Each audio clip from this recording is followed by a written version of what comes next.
సూర్యాపేట జిల్లా కోదాడ నియోజకవర్గంలో బీఆర్ఎస్ మద్దతుతో గెలిచిన సర్పంచులకు నిధుల విడుదలలో రాజకీయ వివక్ష చూపిస్తున్నారు అని బీఆర్ఎస్ మాజీ ఎమ్మెల్యే బొల్లం మల్లయ్య యాదవ్ ఆరోపించారు.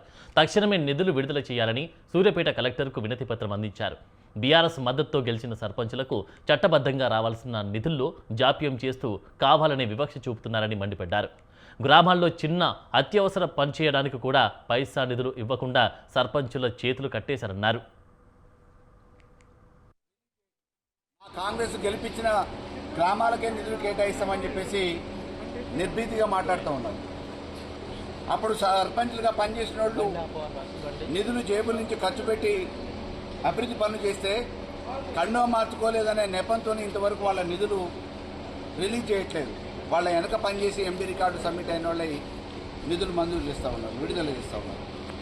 ఈ నిష్పక్షపాతంగా నడవాల్సిన రాజ్యాంగ పరిధిలో పనిచేసే వ్యవస్థ కూడా అడుగులకు అడుగులు వచ్చే ప్రయత్నం చేస్తుంది. కాబట్టి జిల్లా అధికారి కలెక్టర్ గారి దృష్టికి ఇవాళ కోదాడు నియోజకవర్గంలో ఏదైతే వివక్ష జరుగుతూ ఉందో ఆ వివక్ష అన్ని విషయాలను కూడా రికార్డులతోని ఆధారాలతోని ఇప్పటివరకు నిధులు ఏ గ్రామాలలో ఏ రకంగా కేటాయించారు, అసలు రూపాయి కూడా నోచుకొని గ్రామాలు ఏవైతే ఉన్నాయో అవి కాంగ్రెస్ కాకుండా బీఆర్ఎస్ ప్రాతినిధ్యం వహిస్తున్న కాంగ్రెస్ ఇతర పార్టీలు